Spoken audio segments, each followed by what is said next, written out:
Hey folks, welcome to episode 4 of Yooka Laylee. I just wanted to let you know that I skipped through a cutscene in the Quackfire quiz because they are both long and not particularly entertaining. Here we go with episode 4 proper. Alright, now episode 4 can begin in earnest. As I started to go on about last time, the Wii U, which this game was going to come out on the Wii U. For reasons unknown to me and probably to most of the world. I think this is the correct direction. Yeah, Trouser, give me the flutter flap, please. Anyway, we don't know if it was Rare not being able to get their stuff to... Playtonic, actually, not Rare. Playtonic not being able to get their stuff together. If it was something up with the Wii U development package, if Nintendo was being awkward. Just... regardless, the game's not going to come out on the Wii U. And that kind of sucks for Wii U people. And I couldn't blame them. I don't think there's anything over here to go look for, but I'm going to do it anyway. Those guys are going to jump on letters, and I really don't care to. Actually, this is the first time we get to see the eyeballs because of all that wrecked footage, right? These are, a joke enemy I spoke about. They're just eyeballs that run around and hit some, piece of furniture. Something laying around the level. That is Rextro. I like Rextro as a concept. I don't like his execution. He is a very low poly. Well, he's actually not that low poly, all things considered. But he's meant to be a, like, Nintendo 64 era character who made all these retro arcade games for you to really hate. Anyway, back to the Wii U. Didn't sell very much. Not going to be any Yooka Laylee on it. I cannot entirely blame any party in that. But it will be coming out for the Nintendo Switch. I think it's a good match for it. I don't know that it's that great to play portably, but I mean, you know, it's always nice to have that option, even if it's not a super great fit. And this, despite what you might think, requires another power-up. Like, you'd think, like, you have to take one to eat berries and another to eat anything else, which is kind of blah. Not all the powers are great concepts. I can hear a pigeon. But yeah, the Wii U, I believe, is... the way I usually state this is that my friends and I had this list that nobody could ever keep straight of games that would make it worthwhile to buy a Wii U. And we had, like, I guess Bayonetta on there, Mario Maker. Smash and Mario Kart are both reasons for somebody in the group to buy it. And, like, I can see, like, you know, you have your one friend and then you all get together and play that on the couch. And yeah. Please don't. Yeah, this requires extra stickiness. Which also invalidates the reptile roll, which, they're just kind of, arbitrary blocks like that. Anyway, here's Glitterglaze Glacier proper. But yeah, so there's two games that really make it worth somebody buying a Wii U, but not everybody in a given group of gaming friends, or family, or whatever. Well, I guess everybody in your family, unless they're not living together at the time. You know what I mean, extended family. Yeah, I want to... please let me expand it. So that's the deal with the Wii U. There just weren't any... there were a lot of good games. None of them were system sellers, in my opinion. A lot of people thought Xenoblade Chronicles was a system seller. Is that what it is? Xenoblade Chronicles X, I think, is what it's called? Yeah, XCX.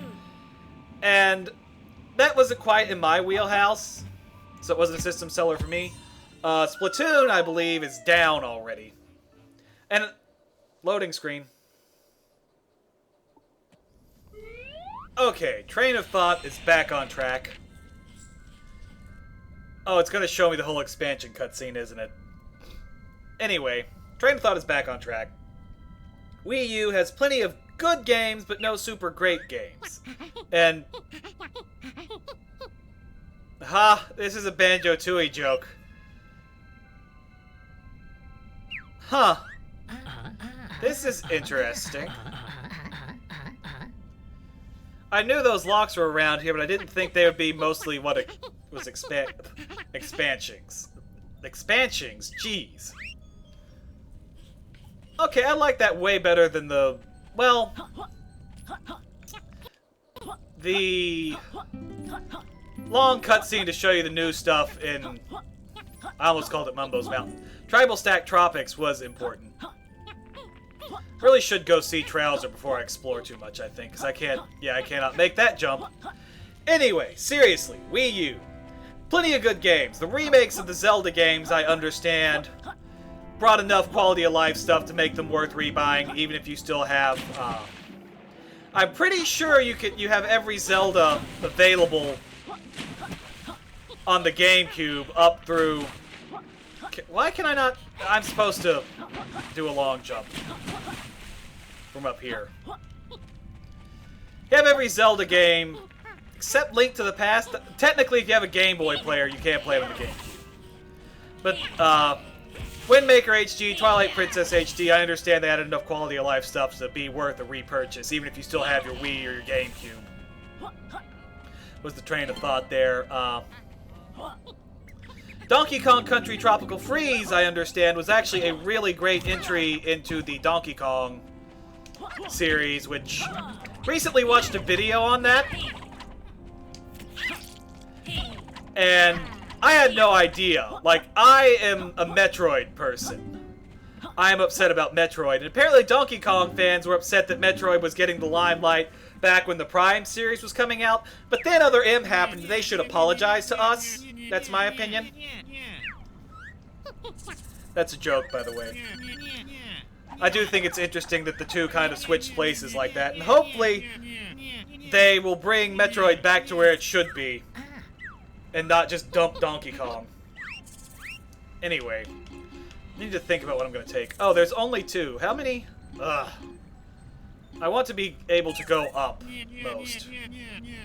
Yes, I want the high jump. But yeah, that is my thesis. The Wii U had these good games, but not these great games. And I never wanted to buy it. Was it $300? Or was it... It's $250 now used, so surely it was a $300 platform. And I understand that, there was kind of a self-fulfilling prophecy where third party didn't want to support it because it wasn't selling well, so it didn't sell well, so they didn't want to support it. And that was unfortunate, and there were some hardware issues like the low range on the gamepad, the battery life of the gamepad, I think. I need to be able to eat the fire to go do that. Yeah, I like the flutter jump because it helps you stop your... It helps you avoid terminal velocity, let's put it that way. And I will probably get a Wii U, unless...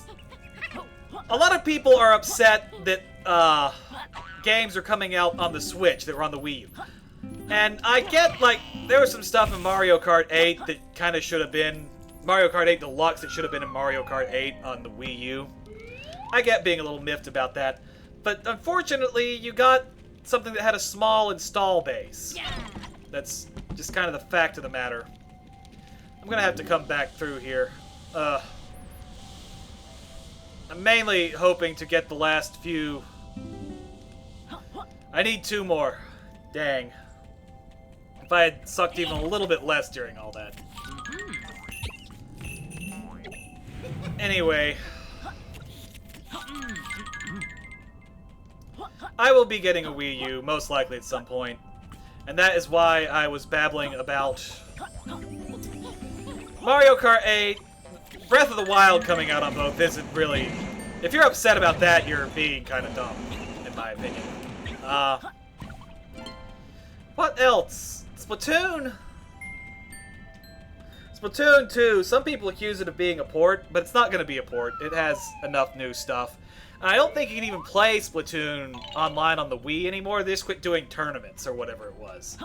I don't know. I'm not in that ecosystem, so I couldn't tell you. But the original point I was going to make is that even with those 13 million units it's sold, it's going to be like the GameCube, which only sold 22 million at a time when stuff didn't sell as much.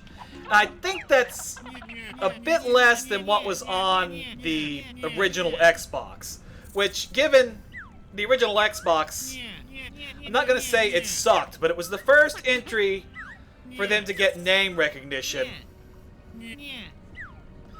Like, Nintendo had the name recognition. Microsoft was not particularly well known for video games. So they should not have tied with them.